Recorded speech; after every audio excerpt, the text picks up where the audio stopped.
So our next slot, this is Tim Merel from Digi-Capital.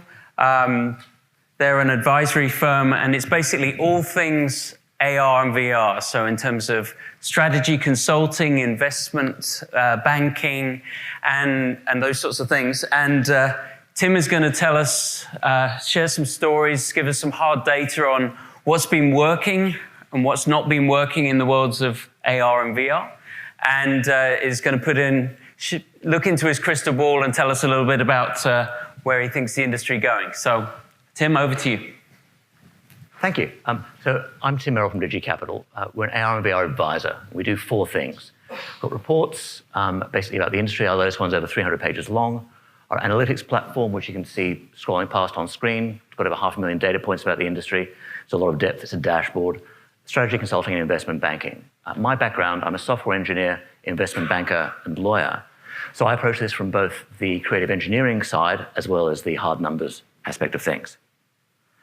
Now, the industry is already, even though it's very early stage, quite crowded. Lots of different sectors, many different companies, using computer vision in different ways across the different parts of the industry. What we'll do today is dive into some of the hard numbers, and I'll give you some real-world examples as to where computer vision and AR in particular, as well as VR, are crossing over and delivering real return on investment for customers. This is the consumer view of things, and I won't go into the detail, but you need to think about AR and VR in terms of mobile AR, so stuff on your phones like Pokemon Go, smart glasses, so HoloLens, and VR, people playing games on headsets. When you look at the market, one of the things that you see in the different pieces when it comes to critical use cases, it's still really early. There aren't really that many critical use cases in most of the parts of the market yet. It's evolving. Mobile AR and smart glasses, it's too early to tell. VR, we're about 3 years into the market, and apart from games, that hasn't really evolved yet on the consumer side. If you look at it from an enterprise perspective, quite different. Not as much red, a lot more green. And here we're starting to see really strong return on ROI, and again, we'll come back to real-world examples with numbers as we go through. You know, the important thing here is for critical use cases, we're already seeing them emerging, whether they be in training, design, productivity.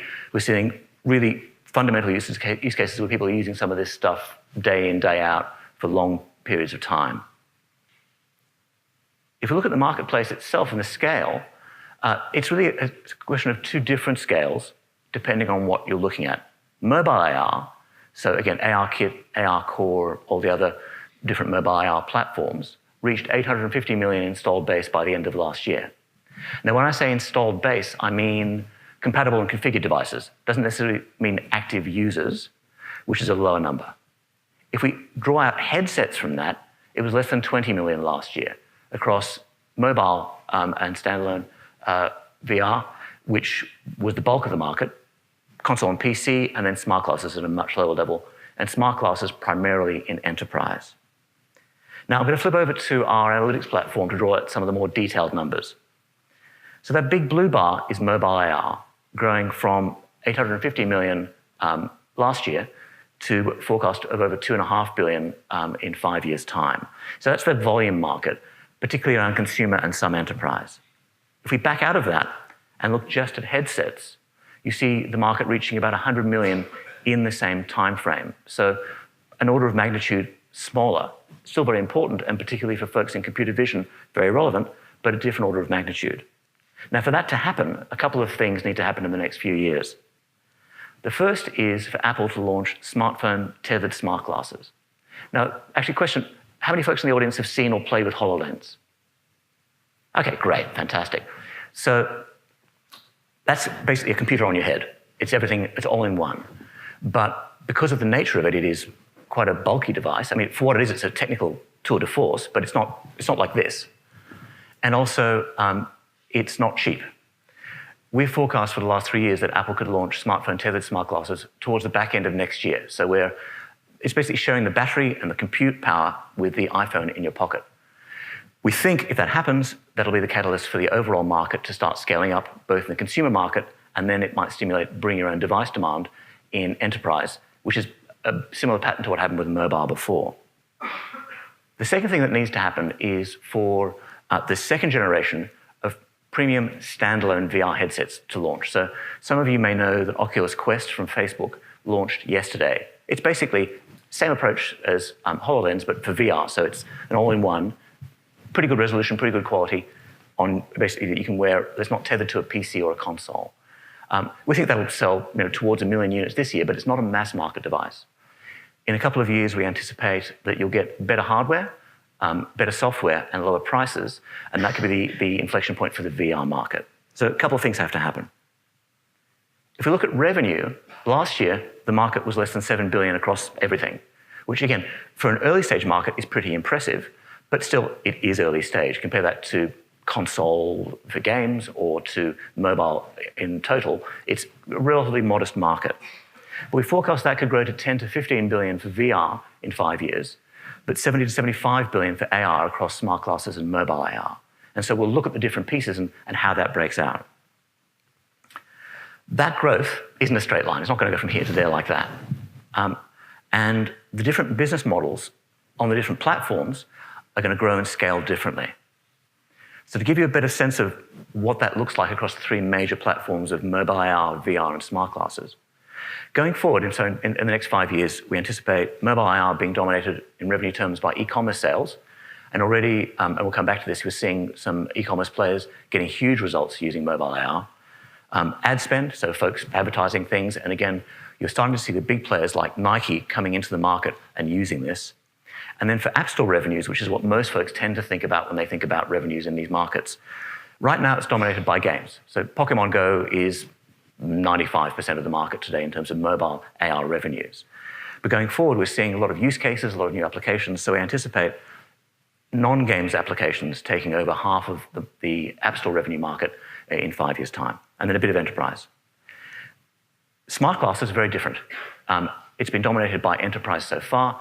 We think that's going to remain the same because of the installed base. Well, the numbers I was talking about before, if you want to make the sorts of business models, ad spend and e-commerce that work for consumers work, you need to have huge scale, hundreds of millions to billions of users. When you're talking tens of millions, that doesn't work. So we anticipate that remaining hardware and enterprise software and services dominated in revenue terms. And lastly, VR, we think it's going to look much the same as it looks today, dominated by games, revenues, and by hardware, some emerging enterprise, which we'll talk through, and a few other bits and pieces. Now, for mobile AR, e-commerce and advertising need time to scale. Again, we're starting to see that happening now, but for the marketers, for the advertisers, for the sales folks, they're getting to grips with it. We think it'll be another 12 to 18 months before you start to see more of a kick up. For smart glasses, it's that inflection point. If and when Apple enters, that's what we anticipate being the inflection point to move it from being a core enterprise market to being an early adopter consumer market and bring our own device demand for enterprise. And again, with VR, it's that second generation of premium standalone VR headsets that we anticipate being the inflection point in a couple of years.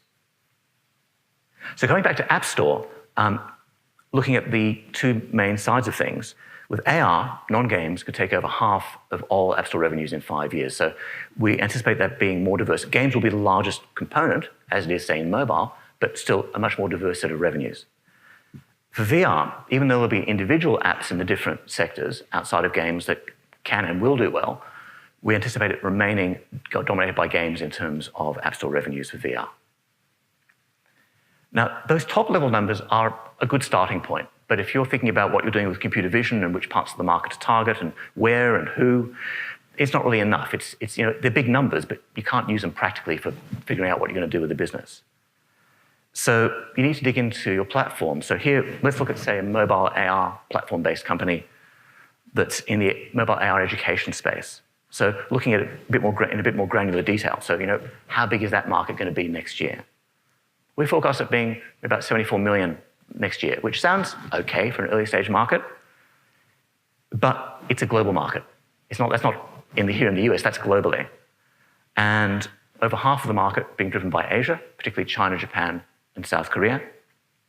About a quarter in Europe, but as always with Europe, it's fragmented. Language, culture, geographies, Europe is a great market, it's actually bigger than the States, but fragmentation. And then the North American market, which would be about a fifth, but it has the advantage of being consolidated. In other words, if you're a US-based company, you can build something that works here. It's a great base for then going internationally if you have something that travels. So that global market we talked about before isn't for that. If you're in mobile AR education apps and you're thinking about how to use computer vision, that isn't your market. So let's say if you had a company based in Hong Kong, that's your total addressable market, it's the Hong Kong market. So next year, we forecast that being 500,000, which is too small. You can't fund it, you can't keep a team going, you can't fund growth, it's too small. So let's say with language you could localize to mainland China and Taiwan. Well, now rather than 500,000, we're looking at a bit over 20 million. So it's that sort of detail that if you're going to take what you're doing in computer vision, apply it to the AR and VR markets, you need to kind of get into the weeds on this to see if you can build a business. And there are folks building great businesses, and we'll talk about some of those now. So the first is augmenting an existing app with mobile AR. And the example I'm going to use is from e-commerce. It's a company called House that's basically a big e-commerce retailer. They had an app for viewing things, and they had a 2D version for looking at what something looks like in your room. But it worked. It was used by about half of their users, but it hadn't really made a huge difference to them. Then they launched a mobile AR version. And let's listen to what they have to say about it. If it works. It works. It's starting to work. I can do hand puppets in the meanwhile. Work, please work. It's working.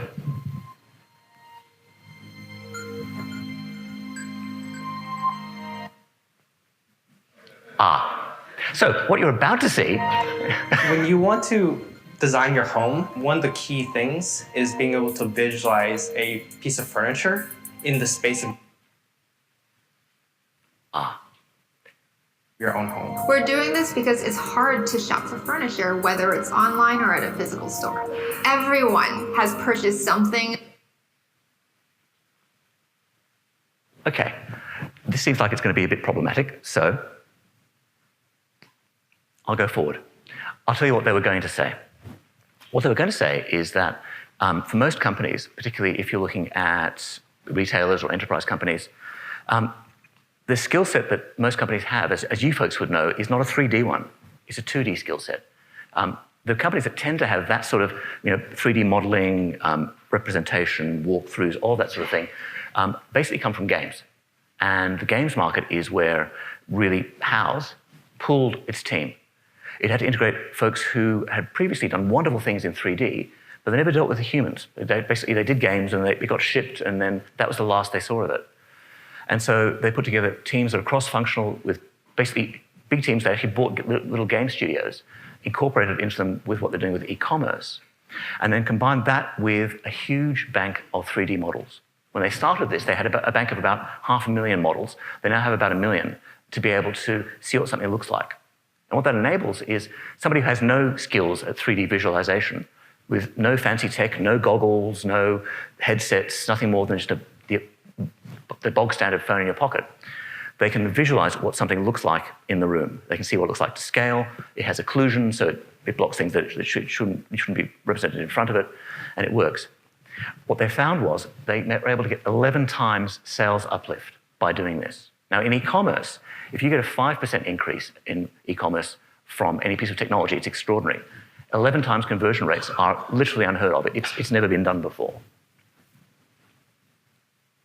Now, the next one is using AR and computer vision to transform retail. So going from the e-commerce side to the physical retail side with a brand you've probably all heard of, Olé. Now, Olé developed their Skin Advisor. What Skin Advisor does is you take a selfie, it then using computer vision, machine learning, it analyzes your skin type, and it analyzes your skin age. And off the basis of that, it recommends a skin regime, which are obviously made up of Olé products. They used this with a large group of people initially, and then they started to roll it out. But they started to roll it out ahead of launching a new product, because what they wanted was data. And the results they got were extraordinary. They found it got used by 4 million customers in 10 countries. So this is not small. They doubled their conversion rates, from before selling product to after using this. So they picked videos of people in the stores using this, looking at themselves, looking at the products, watching what was going on, capturing all the data in real time. They were able to sell 30% more per customer on average globally, 40% more in China. But the real trick to this, and this is what the clever bit, is what they were really doing was, yes, there was the sales benefit, that they wanted that. What they wanted was data. And what they got from this was a huge bank of data about customer behavior. about customer purchasing desires, about customer follow-through, about customer return, repeat purchase. They took all this data and then they went to the big box retailers who they were struggling to get additional facings, additional shelf space. First off, they got shelf space where otherwise they wouldn't have been able to get it at all. And then they were able to get much bigger shelf space than they were able to get otherwise because they could prove with the data they got from this what the sales pull-through was going to be. And it was the biggest product launch they'd had in a decade. And again, using computer vision, but using the data that comes out of that. So not just thinking about, can I recognize somebody? Can I do something clever? It's what's the data that I'm pulling out that I can then feed back into the process that goes back to the sales and business development teams in the company that then sell into the big box retailers. So for Ole, this is a critical use case. They have to have this because the data it gives them allows them to sell more, to get more shelf space, to basically get more eyeballs to sell more product. Sticking with the retail theme, we're going to go to one of the big box retailers themselves. We're going to go to Walmart. Now, one of the things which, coming out of the games market that people are familiar with, is the idea of core user loops. Now, core user loop is a fancy way of saying how you get somebody from point A to point B. I don't know why the video's not working, but I'll tell you what it does in a second. In games, you want to make that as short as possible. And Walmart basically took the same approach to price comparison. Oh, it's working, hurrah. Price comparison in store. What they had found was they'd been videoing what's going on in store, and they'd been seeing people where they were basically scanning the barcodes on products, going online, checking them, doing price comparisons. So they thought, well, that's slowing people down when they're buying. So how can we make that better? They developed AR scanner, and now that price checking is done automatically. You've got the little Walmart app, you point it at what's in store, as you can see, and then it gives you the prices of what you're buying, price comparisons, and so on. So it's taking the existing consumer behavior using computer vision. It's not a fancy bit of computer vision, it's quite straightforward. And they shrank the time between scans by half. So what they found from doing that was they got people to shop faster. People were actually buying more. They were getting through and getting out quicker with what they wanted. They had everything they needed. It was simple, happier customers, bigger sales. So by augmenting the real world in that way, it made a difference to their real world customer satisfaction and sales. And the thing which I particularly like about it is if you look at the screenshot in the UI, there's no Walmart logo. All you have is what you need, the stuff about the product and the scan. So by having what is basically an invisible UI using a simple computer vision model, they shrank that core user loop to be as short as is humanly possible to make it easy for their customers to basically buy more and be happier. Now, we're going to go from the mundane to something a little bit higher plane, building satellites faster, cheaper, and better. Now, Lockheed Martin has been building satellites for a long time. And having built them for a long time, they have a lot of legacy when it comes to actually instructions and manuals and things you need to know for basically drilling and putting things together with a satellite. Well, they tend to use paper manuals. They will only use a screen if there's a clean room where it's such that you can't have dust from paper coming around. But the actual technology for how they help people, really highly trained technicians to build, hasn't changed in decades. What they did was because of, you have to be quite careful with a company like Lockheed Martin, they wanted something that was very lightweight they could use easily. So they got HoloLens, the first version, not the new one that's just coming out, and they got a SaaS application called Scope AR, which is essentially a simple application where you can build instructions for how to do things and tracking and showing where something should be placed. And actually with one bit of it, they got one of the applications, not for something that makes things go into space, built by a high school intern in 3 weeks. It was that simple to build. And they leapfrogged technology by giving you HoloLens, which shows you where things are supposed to go, how they're supposed to be done. And they transformed productivity in a way that they didn't expect at all. And it's when they actually first presented these results to their management team, they didn't believe them. They said they were making it up because they're so extraordinary. It literally, in the satellite industry, completely unheard of transformation of productivity. So you're talking about very highly paid, very highly trained technicians. So they shrank the training time down by 85%. And the next set of results I'm about to talk you through weren't just by people who've been doing this for decades. These next set of results were equaled by people who'd been doing it for about 3 months. So you can take an incredibly highly skilled job, highly trained technicians, you can get productivity through the roof, up to, in one case, almost, 93%. You can't get much shorter than that in terms of activity. They cut cost, cut time. But the last thing is in terms of error detection. This last one's a really big one because if you go down to the mechanic and they make a mistake with putting the wheel on your car, you can drive back. If you make a mistake with a satellite and you put it into space, it's a bit further. So they had an example where a panel was about to be installed backwards, and they wouldn't have detected it before it went up. Using this system, they picked it up, didn't have the error, didn't have the problem, didn't have the millions of dollars of repairing the incredibly expensive satellite that they would have just drilled wrong. And they were able to prevent that huge cost. So from a productivity perspective, for Lockheed Martin, it's been a huge boon. The next one is about training. There's a company called Striver, where they started off out of Stanford. They're actually a spin-out from there. And they managed to get their VR training into most of the NFL teams. When they went to speak to their VCs about doing next round, they said, we think you need to think bigger. You need to think enterprise. And so they were very fortunate in that they got, see if it's working? It's working. I think it's working. I'll let him tell you. Your people are your greatest asset, your most valuable investment, the drive behind every victory. So when the stakes are high, you want to know that your team is ready to perform. Based on 20 years of research, Striver is using immersive technology to transform the way we learn. With immersive learning, we put you right in the action, so your teams can practice in a safe environment, develop new skills faster, and gain unique, data-driven insights. Some of the world's largest companies are already using Striver to help their employees feel more engaged, more empathetic, and better prepared to perform at their best. Your people are your greatest asset, so it's time to start training like it. So that pivot to enterprise, they were incredibly fortunate in that one of the NFL teams that they worked with was based near Walmart headquarters. And one of the people from the NFL team spoke to one of the guys at Walmart, and they were able to do a demo. They didn't just get Walmart as a customer, they got Walmart as a partner. So they'd been focusing on sports teams, so they were a good startup, good solid startup. They had to scale to enterprise scale for one of the biggest companies in America. Literally within a space of months, they had to bulk up to 130 people in the space of 6 months. So by working very closely with Walmart, they rolled out 17,000 headsets to all the stores in the US for training 1 million people. Now, the improvement in terms of staff training is why Walmart did this. But it hasn't just been them. They've now got Verizon as a customer, training 22,000 employees. They're reducing training times dramatically in a range of industries, increasing customer satisfaction, and in many cases, cutting training times from hours to half an hour or less. So in terms of the cost saving and productivity, and in terms of the quality of how well their employees are trained and how well they perform, again, for some of the big customers, for some big enterprises, it makes a big difference. Now we're going to go from training to design and look at Bell Helicopter, where you'll see how using VR and design enabled them to dramatically cut time to market.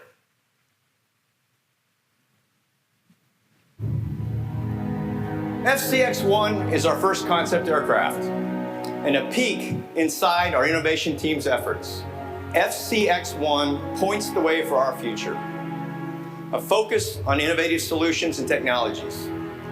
Being a pioneer in the aircraft industry is in our DNA.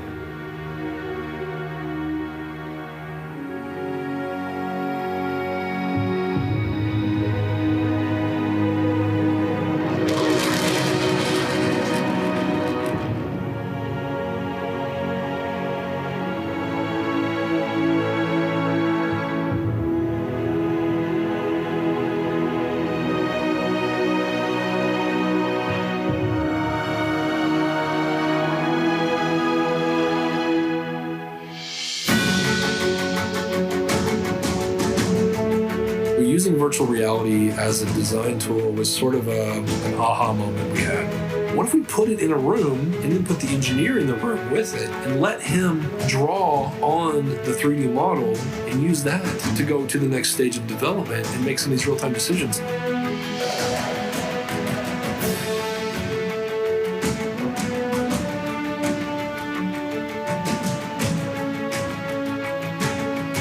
This type of process is actually working really well because now we can sit in a 3D model. And so that allows us the real-time ability to say that's too far, or I don't have enough visibility through this part of the window, so we can drag lines and move things. And it's a dynamic shift and it happens on the fly.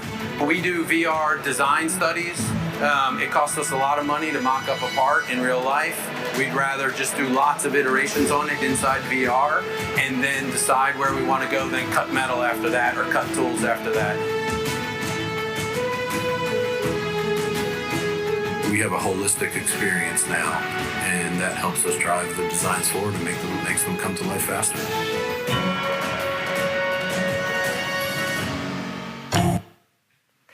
Now, by transforming that process, rather than taking 5 to 7 years, it took 6 months to get to market. Now, the cost savings, the time savings are huge, but the revenue implications are what are really important here. These are multi-million-dollar items. If you can get to market years ahead of the competition, it makes a huge difference. Now, what else I'm going to finish with is going from the very technical, very hard side of things to the human side of things that we'll finish up here. And rather than me explaining it to you, I'll let the CEO explain.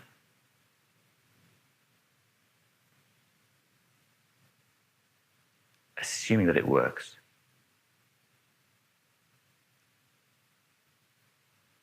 Nope, it's fallen over. Sorry about that. Well, I guess I'll wrap up here. Look, I think the important thing to take out from all of this is there's a lot of opportunity. It's an early stage market, still a very early stage market. There's a lot of growth on both the consumer and the enterprise side. From a computer vision perspective, there's a huge amount that you can do to support this sort of industry in different ways, but it's about the granular side of things. It's just saying, oh, it's a big, we need to go into AR, doesn't mean anything. Saying we need to go into VR doesn't mean anything. It's actually, our application can fit into the way that this design team does this training is done for that, this productivity is improved here, or basically this way of doing business is transformed. So if you can figure that out, then you're in a good place. If you can't, then you need to dig deeper. Thank you.